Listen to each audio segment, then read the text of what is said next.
Čau, vítaj. Počúvaj, že vo finále si celkom dobre, nie? Čo? Že si medzi 10 najlepší.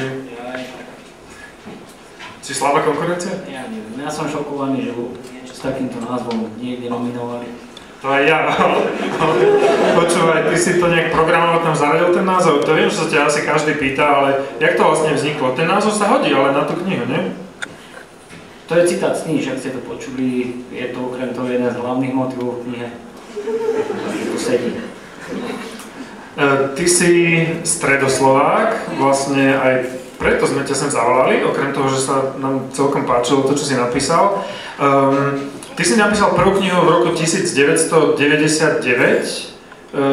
Môžeš nám povedať, že čo to bolo, tá prvá? Sa to Svet je trest, úplne to zaniklo. A ty si dal nejakú pauzu potom, že 10 rokov. No, ja som medzi tým niečo ešte napísal a nechceli to vydať.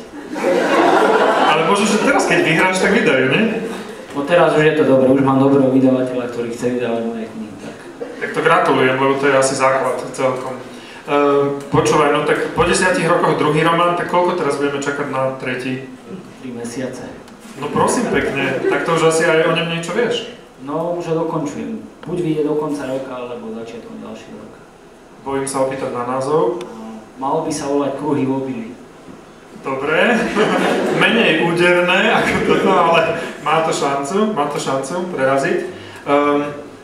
Ale poďme ešte trošku k tomu Anasoftu, ako bolo to príjemné akože ocitnúť sa medzi tými 10, lebo zase zo 106 to není úplná maličkosť.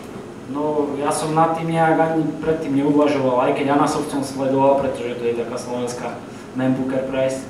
Vlastne to nie je ani súťaž, je to cena, ktorú dostane porotou vybraná kniha. Keď som to videl, jasné, že ma to potešilo, kvôli tomu sa potom aj kniha dotlačila, pretože prvý náklad sa rozpredal, takže to môže ísť ďalej. Super, a keby sme si ju chceli kúpiť niekde, tak kde ju nájdeme? No, predtým som ju nevidel nikde, ale teraz už som ich zopár videl v knihu predsa. Ja myslím, že aj v nejakom tom, že Artforu, že dá sa to asi kúpiť. V Artfore je to určite. Dobroš. Chcel by som sa ešte spýtať na také, že dá sa s tým písaním, že uživiť? Dá? No prosím pekne, aj ty sa tým živíš? Nie. A prezradíš, že čo robíš tak normálne? Ja som učiteľ. Aha, a tiež v nejakej fantázii, alebo?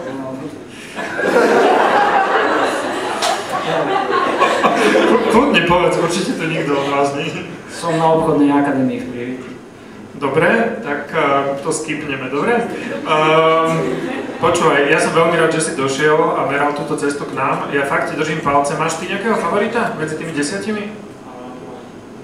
Keby si ju ty dával, vedel by si? No sebe. Jasné.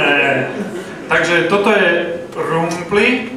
On tam schoval to svoje krstné meno, tak neviem, či sa z toho naozaj vyprofiluje tá značka. Ale aj ako to vzniklo? To vydavateľ schoval. Že on z toho spraví obchodnú značku. No tak my držíme palce aj tebe, aby Rumpli bola dobrá značka, aby sa dobre predávalo a nech sa hlavne aj dobre píše. Takže všetko dobré a díky moc, že si prišiel. Ďakujem pekne, ja.